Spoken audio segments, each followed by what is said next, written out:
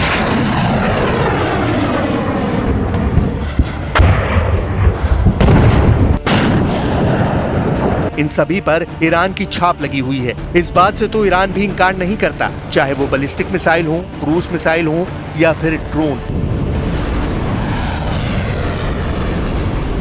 Houthi विद्रोहियों के पास बहुत से ऐसे हथियार हैं जो उसे ईरान के जरिए ही मिले हैं। यमन के हूती विद्रोहियों को ईरान का समर्थन इजराइल का दूसरा बड़ा खौफ है। इजराइल का डर इस हमले से और ज्यादा बढ़ गया है।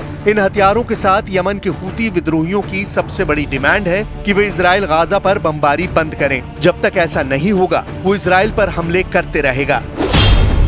पश्चिम एशिया की रिपोर्ट्स बताती हैं कि 7 अक्टूबर 2023 के बाद से यमन के हूती अब तक इजराइल के 80 जहाजों को टारगेट कर चुके हैं।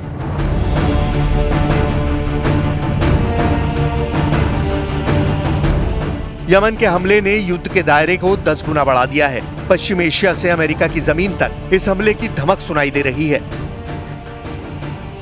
सबसे बड़े खतरे की घंटी अब संयुक्त राष्ट्र में भी लगातार बज रही है। To Gaza as the war continues to inflict unspeakable suffering on hundreds of thousands and has extended its destabilizing effects across the broader region.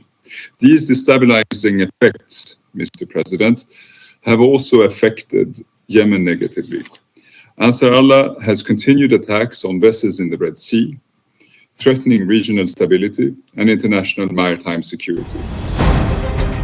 Israel के प्रधानमंत्री बेंयामिन नेतन्याहू की बेचैनी बहुत ज्यादा बढ़ गई है। इजराइल में यमन की तरफ से हमलों के बीच नेतन्याहू को अब अपने तेल के कुओं की चिंता सता रही है, क्योंकि यहाँ पर हमला रोकना आसान नहीं होगा। डर है कि यमन के हूती अब इजराइल के तेल के कुओं और गैस फील्ड पर हमले की तैयारी कर रहे हैं।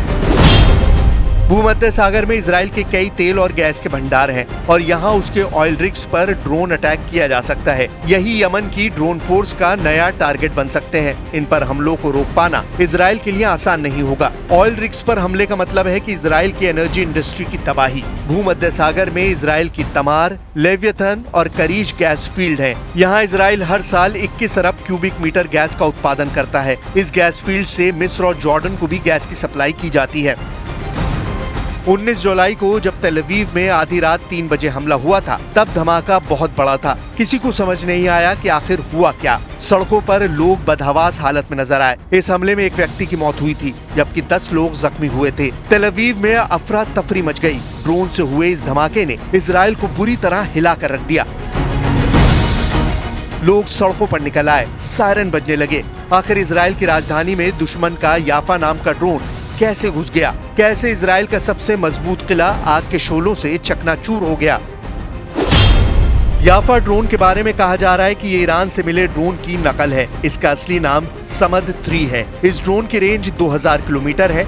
अब इस ड्रोन का रूप देखिए, जिसने इजराइल को चौंका दिया। ये ड्रोन लाल सागर के ऊपर से होते हुए स्वेज नहर के ऊपर से गुजरा। नीचे अमेरिका के बड़े बड़े वॉरशिप देखते रह गए। कोई इस ड्रोन को ट्रैक नहीं कर पाया। इसके बाद ये ड्रोन भूमध्य सागर की तरफ से इजराइल में घुसा। इजराइल के बड़े बड़े रडार इस ड्रोन को नहीं ट्रैक कर पाए और फिर तेल अवीव में इस ड्रोन ने अपने टारगेट पर बड़ा धमाका किया।